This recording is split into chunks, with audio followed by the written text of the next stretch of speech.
अस्सलाम वालेकुम students and welcome to A levels academy Islamabad. इस वीडियो के अंदर हम थेफ्ट एंड एक्सटॉर्शन का सब्जेक्ट पढ़ेंगे। ये पीपीसी के अंदर आया है, यानी कि पाकिस्तान पैनल कोड के अंदर ये टॉपिक आया है। ये मोस्ट इंपॉर्टेंट टॉपिक्स में से एक है। ठीक है, वीडियो स्टार्ट करने से पहले आपकी स्क्रीन पे मेरा इंस्टाग्राम का अकाउंट शो हो रहा है। जो स्टूडेंट मुझसे ये नोट्स ख़रीदना चाहते हैं तो मेरे इंस्टाग्राम के अकाउंट पर मुझे कॉन्टैक्ट कर सकते हैं। मेरा एक फेसबुक पेज है जिसमें मैं different past papers and law related information upload करती हूँ। मेरा एक फेसबुक ग्रुप है जो आपको स्क्रीन पे दिख रहा है। इसमें मैं डिफरेंट नोट्स पीडीएफ की शक्ल में, स्टूडेंट्स के लिखे नोट्स हैं वो, जो मैं अपलोड कर देती हूँ।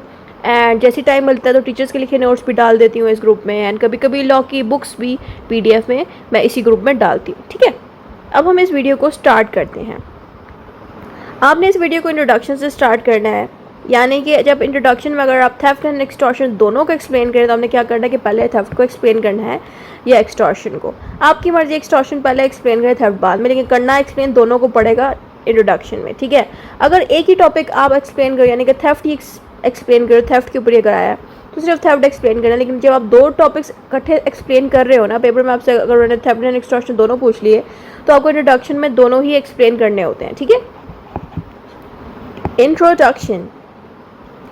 Theft means taking someone else's movable property without their permission and with a dishonest intention.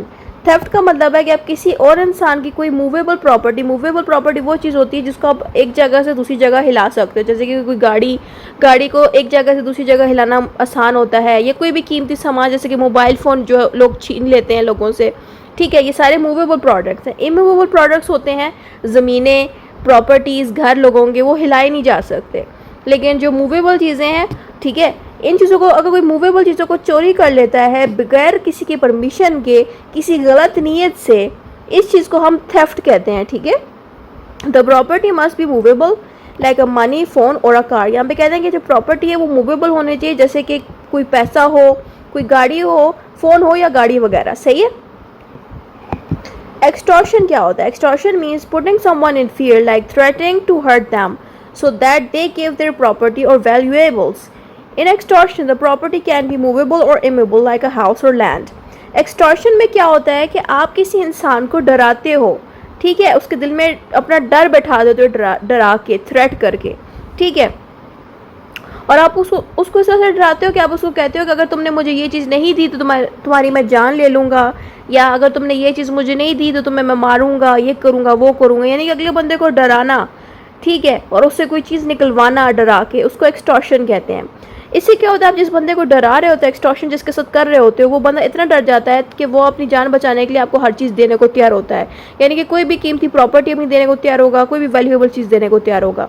और एक्सटॉर्शन में जो इंसान है ना, जब किसी को डराता है तो वो इंसान किसी से मूवेबल प्रॉपर्टी भी उसकी ले सकता है और इमूवेबल प्रॉपर्टी भी ले सकता है। जैसे कि किसी को डरा के उसका घर ले लेना, या किसी को डरा के उसकी कोई मोबाइल वगैरह छीन लेना। ठीक है, तो ये फ़र्क है एक्सटॉर्शन में एंड थेफ्ट में। थेफ्ट में क्या होता है कि आप किसी को धमकाते नहीं हो, बस चुप करके जाके चोरी कर लेते हो। लेकिन एक्सटॉर्शन में आप अगले बंदे को डराते हो कि वो खुद ही आपको कह देता है कि प्लीज़ मुझसे ये चीज़ ले लो और मेरी जान छोड़ दो। ठीक है, तो ये फ़र्क आपको दिखेगा एक्सटॉर्शन में एंड थेफ्ट में।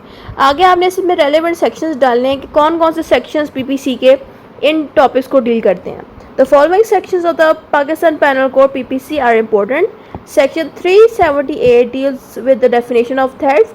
यहाँ पे जो PPC का सेक्शन 378 है वो थेफ्ट की डेफिनेशन एक्सप्लेन करता है कि थेफ्ट होता क्या है, और जो उससे दूसरा सेक्शन है सेक्शन 379 का, वो ये बताता है कि थेफ्ट करने वाले इंसान को पनिशमेंट क्या मिलेगी, यानी कि जो इंसान चोरी करता है उसको क्या पनिशमेंट मिलेगी। सेक्शन 383 जो है एक्सटॉर्शन को डिफाइन करता है, यानी कि एक्सटॉर्शन की डेफिनेशन और एक्सटॉर्शन को एक्सप्लेन करता है सेक्शन 383। और सेक्शन 384 ये डिफाइन करता है कि जो भी बंदा एक्सटॉर्शन करेगा उसको क्या सज़ा मिलेगी, क्या पनिशमेंट मिलेगी। अब तक हमने रेलेवेंट सेक्शंस जान लिए, अब हम सारे रेलेवेंट सेक्शंस को स्टेप बाय स्टेप समझेंगे। ठीक है, तो पहला है हमारे पास डेफिनेशन ऑफ थेफ्ट, जो कि सेक्शन 378 में था। यानी कि थेफ्ट के बारे में सेक्शन 378 में क्या लिखा है, तो आपने लिखना है अकॉर्डिंग टू लॉ। अगर आप अकॉर्डिंग टू लॉ नहीं लिखना चाहते तो अब यहाँ पे भी लिख सकते हैं कि according to section 373 of PPC, इस तरह से भी आप लिख सकते हो। फिर आगे इस सेक्शन को आपने एक्सप्लेन करना है। यहाँ पे लिखा है इस सेक्शन के अंदर, a person commits theft when they dishonestly move any movable property out of another person's possession without their permission।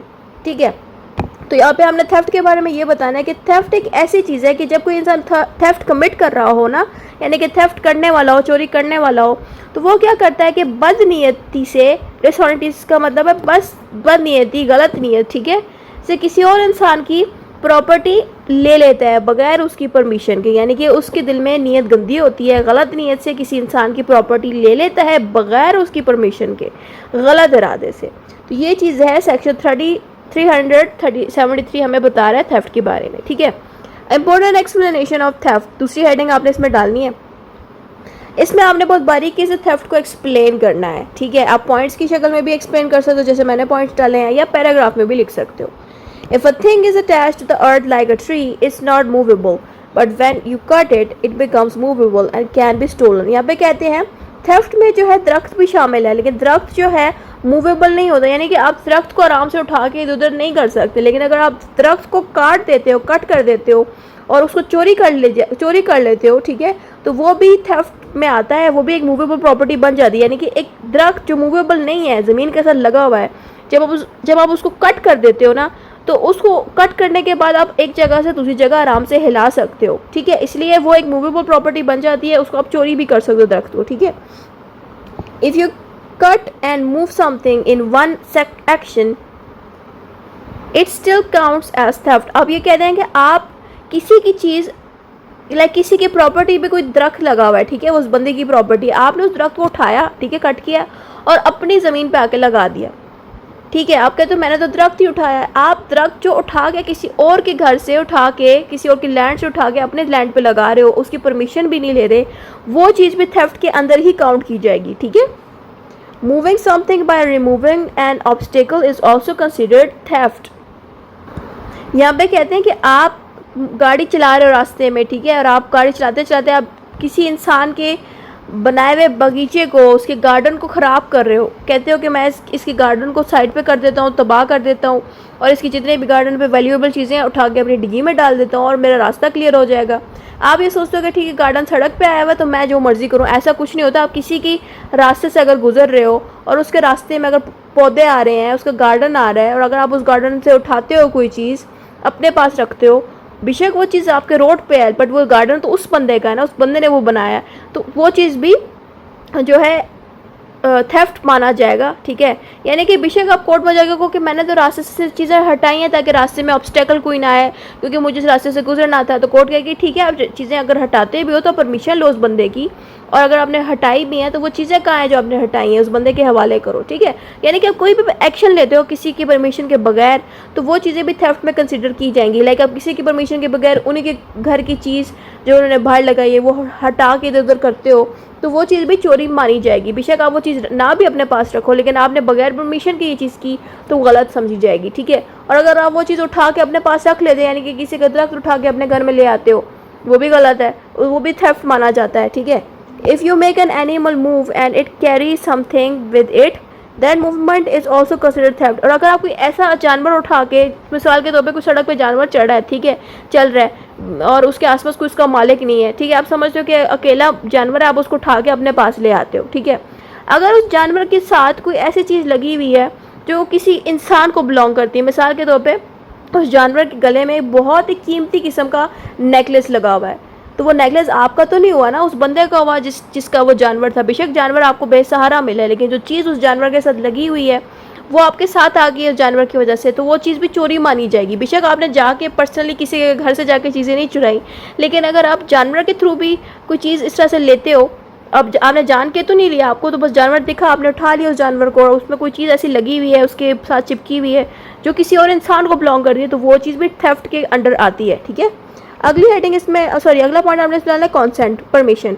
can be spoken or unspoken. If a person or someone is in authority does not give permission, it counts as theft. तो यहाँ पे वो कह रहे हैं कि अगर एक इंसान आपको अगर परमिशन दे रहा है, चाहे उसने परमिशन दी है मुंह से, चाहे उसने परमिशन नहीं दी, ठीक है, तो अगर उस इंसान ने अगर आपको परमिशन नहीं दी तो इट मीन्स आप चोरी कर रहे हो उसकी चीज़। ठीक है, और अगर उस इंसान ने आपको परमिशन दी और इजहार नहीं किया मुँह से, और फिर आप वो चीज़ उठा रहे हो, बाद में वो कहता है कि नहीं इससे तो मुझसे पूछा नहीं था और मैं चीज़ उठा ली, तब भी चोरी माना जाएगा। आप कहोगे नहीं इससे तो मुझसे कहा था, लेकिन उसने क्लियरली आपसे तो नहीं कहा ना कि चीज़ें उठा लो, उसने हल्का सा बस मुंह बनाया, आपको लगा कि हाँ वो कह रहा है कि मैं चीज़ ले लो।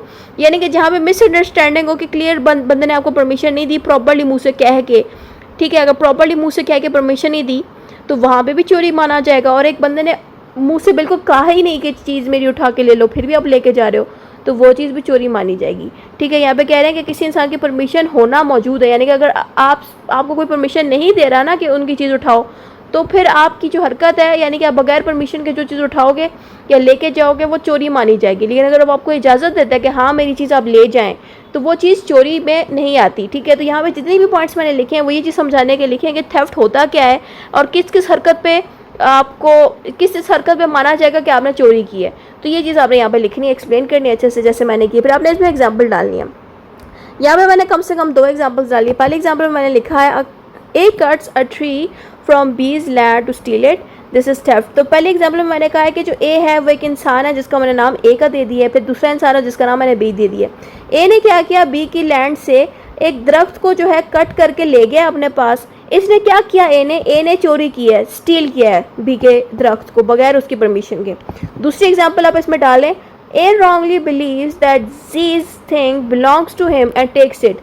This is not theft because A didn't have a dishonest intention. अब यहाँ पे देखिए ए ने क्या किया, ये सोचा कि जो सामान जी के पास है वो ए को बिलोंग करते हैं, यानी कि जो चीज़ें जी के पास मौजूद हैं, कोई भी फ़ोन या कोई ऐसी चीज़ जो ए को लग रहा हो कि ये तो मेरी है, ए को पता नहीं था ना कि ये चीज़ उसकी नहीं है, बट उसकी नीयत गंदी नहीं थी। ए की नीयत नहीं थी कि मैं जी से चोरी करूँगा। ए को लगा कि जो जी के पास सामान पड़ा है वो मेरा है, तो ए उसको उठा के ले गया। लेकिन यहाँ पे ए ने चोरी नहीं की क्योंकि ए की नीयत ही नहीं थी चोरी करने की। जो पहले एग्जाम्पल है उसमें ए की नीयत थी चोरी करने की, ए ने क्या किया, दरख्त चुरा लिया बी के लैंड से। ठीक है, लेकिन दूसरी एग्जाम्पल आप देखें तो कि ए को पता ही नहीं था कि जो जी के पास सामान था वो इसका है कि नहीं। ए को लगा कि वो मेरा ही सामान है, इसलिए ए ने जी से बगैर पूछे उस सामान को उठा लिया क्योंकि ए को लगा वो सामान मेरा है, लेकिन इसकी नीयत गलत नहीं थी, इसे चोरी की नीयत से नहीं उठाई। ठीक है, इसलिए ए ने यहाँ पे चोरी नहीं की। तो इस तरह से आप 2 एग्जाम्पल यहाँ पर डाल देंगे थेफ्ट की। नेक्स्ट हेडिंग आपने इसमें इंपॉर्टेंट केस लॉ डाल देना है। केस लॉ के लिखने से, केस लॉ डालने से मार्क्स जो है ज़्यादा आते हैं, यानी कि मार्क्स में थोड़ा सा आपका इंक्रीज आएगा। यानी कि जहाँ पे आपका 15 मार्क्स का सवाल है उसमें आपको आराम से 9-10 भी मिल सकते हैं केस लॉ डालने से। ठीक है, तो केस लॉ की बहुत अहमियत होती है। यहाँ पे तो मैंने केस लॉ सिर्फ एक लाइन में लिखा है, आप जितना लंबा इस केस लॉ को डिटेल से एक्सप्लेन करते हैं टॉपिक के साथ रिलेट करा के, तो और अच्छे मार्क्स मिलते हैं, इंप्रूवमेंट आती है मार्क्स में। अब इसमें केस लॉ मैंने डाला 2009 PCR LJ 751। It was discuss that even family members like a daughter can be accused of theft if they take property without consent। ये एक ऐसा केस लॉ था जिसमें ये बताया गया कि जो फैमिली मेम्बर है, चाहे वो एक डॉटर ही क्यों ना हो या चाहे वो किसी की बेटी ही क्यों ना हो, उस बेटी को भी थेफ्ट के इल्ज़ाम पे एक्यूज़ किया जाएगा, यानी कि उस पर चोरी का इल्ज़ाम लगाया जाएगा अगर उसने किसी की प्रॉपर्टी बगैर परमिशन के ली है। यानी कि इस केस लॉ में हुआ ये था ना कि इसमें फैमिली मेम्बर में बेटी को ऐड किया गया और कहा गया कि अगर बेटी बगैर परमिशन के भी किसी की प्रॉपर्टी लेती है तो उसको चोरी माना जाएगा। सही होगा। फिर हमें नेक्स्ट हेडिंग इसमें डाल देनी है, वो है main elements ingredients of theft. ये आपको आ सकता है कि define the main ingredients of theft या main elements of the theft. ठीक है, तो उसमें आपने ये इंग्रेडिएंट्स डालने हैं। पहला इंग्रेडिएंट है इसके अंदर dishonest intention to take the property, यानी कि थेफ्ट करने के लिए, चोरी करने के लिए सबसे बड़ी चीज़ है कि आपके दिल में डिसऑनेस्टी हो, आपके दिल में बदनीयत हो कि आप वो जो प्रॉपर्टी लेने जा रहे हो ना, आपकी नीयत गंदी हो, आपको कि मैं इस बंदे से ये छीनने वाला हूँ। यानी कि जहाँ पे नीयत गंदी होगी वही चीज़ थेफ्ट के अंदर काउंट की जाएगी। यानी कि जहाँ पे एक मासूम सा इंसान है जिसको नहीं पता कि मैं ये चीज़ जो उठा रहा हूँ वो मेरी है कि नहीं है, ठीक है, उसको लगता है कि वो मेरी है, उसने कन्फ्यूजन में अगर किसी की चीज़ ले ली है तो वो थेफ्ट में नहीं शामिल किया जाएगा। लेकिन जब इंसान को पता है कि ये चीज़ मेरी नहीं है और वो ज़बरदस्ती उससे चोरी कर लेके अपने पास रख ले, तो वो चीज़ थेफ्ट में माना जाता है। इसलिए डिसऑनेस्ट इंटेंशन होना बहुत ज़रूरी है थेफ्ट के लिए। ठीक है, दूसरा इंग्रेडिएंट है the property must be movable, और जो प्रॉपर्टी है वो लाजमी ऐसी हो जो मूव की जा सके एक जगह से दूसरी जगह। Property must be taken from someone else possession, और प्रॉपर्टी ऐसी हो जो आप किसी और की मलकियत से अपने पास लेके आओ। पोजेशन का मतलब है कि कोई और बंदा मालिक है, ठीक है, उसके बाद उसकी मलकियत उस चीज़ की, उस सामान की, और आप उससे वो सामान चोरी कर रहे हो, लेके जा रहे हो। ये चीज़ होना ज़रूरी है थेफ्ट के लिए। टेकन विदाउट देयर परमिशन, और जो चीज़ आप उनसे ले रहे हो उसकी परमिशन आप उनसे ना लो, छीन लो उनसे, ये चीज़ थेफ्ट के अंदर होनी चाहिए। Property must B move from their control, और जो प्रॉपर्टी उस बंदे के पास थी, यानी कि जिस चीज़ का वो मालिक था, अब वो मालिक नहीं रहा क्योंकि वो प्रॉपर्टी अब छिन गई है, एक जगह से दूसरी जगह चली गई, यानी कि उससे सामान निकल के किसी और बंदे के हाथ में आ गया जिसने उस सामान को चोरी किया। तो ये चीज़ें जितनी भी यहाँ पे लिखी है इसके इंग्रेडिएंट्स है, ये आप लाजमी याद रखिएगा, ठीक है। अगली हेडिंग हमें इसमें डालनी है पनिशमेंट फॉर थेफ्ट, सेक्शन 379। अब जो सेक्शन 379 पीपीसी है वो किस तरह से पनिशमेंट्स देता है, किस टाइप की देते हैं, वो पढ़ने लगे हैं। If someone commits theft they can be sent to jail for up to 3 years और फाइंड और given both jail and fine. तो यहाँ पे इन्होंने बताया कि एक सज़ा इनको ये मिल सकती है कि जो भी बंदा चोरी करता है उसको 3 साल की सज़ा मिलेगी, जेल के अंदर 3 साल वो रहेंगे, या फिर उनको फ़ाइन देना पड़ेगा काफ़ी ज़्यादा पैसों का, या फिर कोर्ट क्या करेगी कि उनको जेल भी भिजवा देगी 3 साल के लिए और फ़ाइन भी उनको देना पड़ जाएगा, यानी कि पैसे भी देना पड़ जाएगा, जुर्माना वगैरह। सही है, यहाँ तक हमने पनिशमेंट्स वगैरह पढ़ लिया। अब यहाँ पे हमारा थेफ्ट सारा कंप्लीट हो जाता है। इससे आगे जितना भी आएगा वो सारा एक्सटॉर्शन अब शुरू होने लगा है। अब हम एक्सटॉर्शन को स्टेप बाय स्टेप समझेंगे। According to section 383 PPC, a person commits extortion when they intentionally scare someone by threat or of injury, and because of this fear, the victim gives property, money, or valuable documents. Section 383 PPC का हमें ये सिखा रहा है कि जब एक इंसान एक्सटॉर्शन कमिट करता है, यानी कि एक्सटॉर्शन करता है, तो उस एक्सटॉर्शन करते वक्त वो बंदा क्या करता है कि जानबूझ के, इंटेंशनली का मतलब है जानबूझ के दूसरे इंसान को डराता है। डराते वक्त वो ये कहता है कि मैं तुम्हें जो है तकलीफ़ पहुंचाऊंगा, तुम्हें इंजरी दूंगा, तकलीफ़ दूंगा, या थ्रेट करेगा, धमकी देगा। एक्सटॉर्शन में क्या होता है कि वो इंजरी की धमकी देगा कि मैं तुम्हें चोट पहुंचाऊंगा, या किसी भी शक्ल में वो धमकी देगा, ठीक है। फिर क्या होता है कि जो दूसरा इंसान है वो डर जाता है, और डर की वजह से वो जो विक्टिम है, यानी कि वो इंसान जो डर जाता है उसको हम विक्टिम कहते हैं। वो जो इंसान है जो डर गया है, विक्टिम, वो क्या करता है कि इस डर की वजह से अपनी जो प्रॉपर्टी है, अपना जो पैसा है, अपने कोई भी वैल्यूएबल डॉक्यूमेंट है, वो इस बंदे के हवाले कर देता है जो इसको डरा रहा है। ये मैं सेक्शन 383 बता रहा है पीपीसी का। अब आगे आता है इंपॉर्टेंट सेक्शंस फॉर एक्सटॉर्शन। अब एक्सटॉर्शन में कौन से इंपॉर्टेंट सेक्शंस है वो आपने बताने हैं। सेक्शन 383 जो है डेफिनेशन देता है एक्सटॉर्शन की, कि व्हाट इज़ एक्सटॉर्शन वगैरह, वो सारा आपको सेक्शन 383 बताता है। सेक्शन 384 जो है ये बताता है कि एक्सटॉर्शन में क्या क्या पनिशमेंट्स मिलनी चाहिए। सही है। अब हमें नेक्स्ट हेडिंग देनी है main elements ingredients of extortion. अब एक्सटॉर्शन के भी इंग्रेडिएंट्स याद रखने हैं, ये भी पूछे जा सकते हैं। पहला इंग्रेडिएंट है intentionally making someone scared of getting hurt.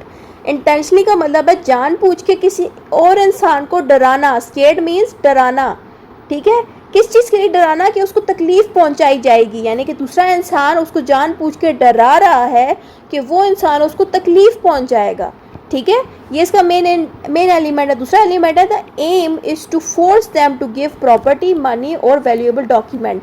और एक्सटॉर्शन इसलिए की जाती है ताकि अगले बंदे से उसकी कीमती चीज़ निकलवाई जाए, चाहे वो पैसा हो, चाहे वो उसकी ज़मीनें या कोई भी प्रॉपर्टी हो, या उसका कोई भी कीमती डॉक्यूमेंट जो वो आपको नहीं दे सकता आराम से, और जब आप उसको डराते हो तो वो आराम से आपके हवाले कर देता है, ठीक है।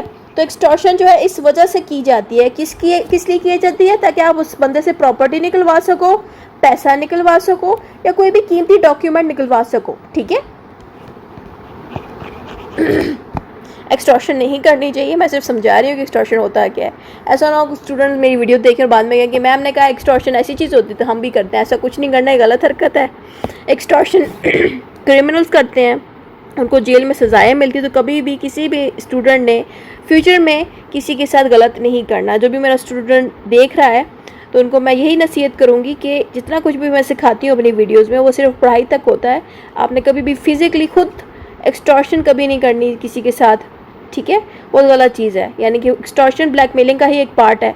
किसी को ब्लैकमेल नहीं करना, किसी को डराना नहीं है, बहुत गलत चीज़ है, ठीक है। अब हम इसकी पनिशमेंट्स देख लेते हैं। Punishment for extortion section 384 PPC। If someone commits extortion they can be sent to jail for up to 3 years, fined given both jail and fine. अब यहाँ पे इसकी जो पनिशमेंट और थेफ्ट की पनिशमेंट बिल्कुल सेम ही है। यहाँ पे आप देखें कि जो एक्सटॉर्शन की पनिशमेंट है ना वो भी 3 साल की है, जैसे थेफ्ट की पनिशमेंट थी, इसमें भी फ़ाइन लगता है, ठीक है। और आप चाहो तो इनको कोर्ट पनिशमेंट की शक्ल में जेल भी दे सकती है और फाइन भी दे सकती है इकट्ठे, ठीक है। अब हम इन दोनों का डिफरेंस पढ़ लेते हैं, इन दोनों का डिफरेंसेस क्या है। तो डिफरेंसेस की हेडिंग देती नहीं है कि difference between theft and extortion. एक साइड पे अपने पॉइंट्स डाल देने हैं और एक तरफ थेफ्ट और दूसरी तरफ एक्सटॉर्शन, सही है। फिर हमने पॉइंट्स में लिखना है लीगल सेक्शन, जिसमें हमने थेफ्ट का सेक्शन बताना है कि सेक्शन 378 से लेके 379 जो है थेफ्ट को डील करता है पीपीसी का, और एक्सटॉर्शन के जो सेक्शन है वो सेक्शन 383 से लेके 384 जो है पीपीसी का, वो एक्सटॉर्शन को डील करता है। अब कॉन्सेंट के बारे में हमने बताना है कि थेफ्ट लेने से पहले आप किसी से भी कॉन्सेंट नहीं लेते, यानी कि आप किसी भी इंसान से चीज़ लेने से पहले, उसकी चीज़ चोरी करने से पहले आप उससे पूछते नहीं हो कि मैं ले लूँ, ऐसा नहीं होता। थेफ्ट में आप बस जाते हो और उसे छीन के आ जाते हो। तो इसलिए यहाँ पे लिखा है कि आप किसी से कॉन्सेंट नहीं लेते। Consent means permission. तो एक्सटॉर्शन में भी लिखा है consent is taken but through fear. यहाँ पे कॉन्सेंट जो है फियर की शक्ल में दी जाती है, यानी कि आप इसमें भी कॉन्सेंट कॉन्सेंट लेते नहीं, यानी कि अगले बंदे से परमिशन तो नहीं लेते, लेकिन अगले बंदे को डराते ज़रूर हो। ठीक है, तो यहाँ पे भी यहाँ पे थोड़ी मिस्टेक हो गई। यहाँ पे भी लिखा है नो कॉन्सेंट, इधर भी आप नो कॉन्सेंट लिख सकते हो। ठीक है, बट मैंने थोड़ा सा इसको डिफरेंट करने के लिए लिखा है कि कॉन्सेंट ली जाती है लेकिन फियर की शक्ल में। आप अगले बंदे से पहले एक दफ़ा मांगते हो प्यार से कि वो आपको चीज़ आपके हाथ में दे दे। जब वो आपको नहीं देता ना, यानी कि आप पहले परमिशन लेते हो, अगर वो नहीं देता फिर आप उस पर एक्सटॉर्शन लगाते हो। तो ये फ़र्क है कि थेफ्ट करने वक्त आप परमिशन नहीं लेते, लेकिन एक्सटॉर्शन में आप एक दफ़ा पहले पोलाइटली पूछ लेते हो अगले से कि तुम दे रहे हो कि नहीं मुझे ये चीज़। जब वो नहीं देता फिर आप धमकी देने पे आ जाते हो, उसको डराने लगते हो। ठीक है, तो इसलिए एक्सटॉर्शन का ये थोड़ा सा फ़र्क है थेफ्ट से। अगली हेडिंग इसमें आया यूज़ ऑफ फियर और threat. No use of fear और थ्रेट। अब एक्सटॉर्शन और थ्रेट का ये फ़र्क है ना कि यहाँ पे वो आपसे पॉइंट में पूछ रहे हैं यूज़ ऑफ फियर और थ्रेट। तो थेफ्ट में क्या होता है कि आप अगले बंदे को थ्रेट नहीं करते, आप अगले बंदे को डराते नहीं हो कि मैं तुम्हें जान से मार दूंगा तो अपना मोबाइल मेरे हाथ में डाल दो। थेफ्ट में ऐसा नहीं होता। लेकिन एक्सटॉर्शन में क्या होता है कि एक्सटॉर्शन में अगले बंदे को फोर्स किया जाता है, उसको इतना ज़्यादा डराया जाता है कि वो बंदा खुद ही अपनी चीज़ आपके हवाले कर देता है। ठीक है, यहाँ पे लिखा है person is force by fear और थ्रेट। यहाँ पे कह रहे हैं कि जो पर्सन है जो आपको चीज़ें नहीं दे रहा, वो खुद ही आपको चीज़ें इसलिए दे देता है क्योंकि वो आपके एक्सटॉर्शन से डर जाता है। ठीक है, फियर करता है क्योंकि आपने उसको थ्रेट किया है, डराया है। सही है। अगली हेडिंग इसमें आए टाइप्स ऑफ प्रॉपर्टी। तो थेफ्ट में जो है ओनली मूवेबल प्रॉपर्टी एग्जिस्ट करती है, लेकिन जो एक्सटॉर्शन है उसमें मूवेबल प्रॉपर्टी भी आती है और इमूवेबल प्रॉपर्टी भी आती है। सही है। अब मेथड्स क्या है थेफ्ट में? थेफ्ट में प्रॉपर्टी इज टेकन सीक्रेटली, यानी कि थेफ्ट में क्या होता है कि आप चुपके से जाके उससे चीज़ें ले लेते हो। कुछ देखो, दो तरह से थ्रेट होता है। एक थेफ्ट होता है कि आप खुलेआम सबकी नज़रों के सामने चोरी कर रहे हो। सही है। एक थेफ्ट ऐसा होता है कि जैसे हमारे घर में काम वाली मासियाँ होती हैं, ठीक है, और अगर हम उन पर नज़र ना रखें तो हमारे जो पैसे रखे होते हैं घरों में वो उठा के वो चुपके से ले जाती है, हमें पता ही नहीं चलता। ये भी थेफ्ट होता है। तो थेफ्ट जो है नज़रों के सामने भी होता है और छुपके से भी होता है। 90% थेफ्ट छुपके से ही किया जाता है, यानी कि सीक्रेटली किया जाता है। इसलिए मैंने जो है खुलेआम की बजाय ज़्यादा सीक्रेटली लिखा है यहाँ पे कि theft property is taken secretly, यानी कि किसी भी इंसान की जो कीमती चीज़ है, चाहे वो पैसा है या कोई भी चीज़ है, वो खामोशी से सीक्रेटली चुराई जाती है, वो थेफ्ट में आती है। Property is taken by squaring someone. और जो थेफ्ट है, जो एक्सटॉर्शन है, उसमें आप अगले बंदे को डरा के प्रॉपर्टी लेते हो। उसमें आप छुपा के नहीं लेते कि बस उसकी जेब में हाथ डाल के पैसे निकाल लिए या उसकी जेब में हाथ डाल के उसका पर्स ले लिया। थेफ्ट में तो चुपके से किया जाता है, लेकिन एक्सटॉर्शन में आप अगले बंदे को जिससे चीज़ लेना चाहते हो, आप उसको डरा के उसके पूरे होशो हवास में आप उसको डरा के आप उसे चीज़ ले लेते हो। ठीक है, लेकिन जब आप थेफ्ट करते हो, चोरी कर रहे होते हो, तो अगले बंदे को पता भी नहीं चलता, आप उसकी जेब से पैसे निकाल लेते हो। ठीक है, तो ये होता है थेफ्ट और एक्सटॉर्शन का मेन फ़र्क। पनिशमेंट अगर देखें तो दोनों में सेम पनिशमेंट है कि दोनों में 3 साल की सज़ा होती है और फ़ाइन दिया जाता है, उसमें भी 3 साल की सज़ा और फ़ाइन दिया जाता है। सही है। तो बस इतना ही था इस वीडियो में। अब कंक्लूजन आ जाता है। कंक्लूजन में आप देखें तो हमने पहले थेफ्ट को एक्सप्लेन किया। Theft means dishonestly taking someone's movable property without their permission. की जो थेफ्ट है उसमें आप गलत नीयत के साथ किसी इंसान की प्रॉपर्टी या कीमती चीज़ ले लेते हो, और वो जो प्रॉपर्टी है वो मूवेबल होनी चाहिए थेफ्ट में। और एक्सटॉर्शन अगर देखें तो एक्सटॉर्शन में आप फोर्सफुली किसी इंसान से चीज़ लेते हो, यानी कि उसको डरा के उसकी कीमती चीज़ ले सकते हो। In theft the property must be movable, while in extortion the property can movable और इमूवेबल। फिर हमने ये बताया कि थेफ्ट में जो है प्रॉपर्टी मूवेबल होती है और एक्सटॉर्शन में प्रॉपर्टी मूवेबल के साथ साथ इमूवेबल भी चल सकती है।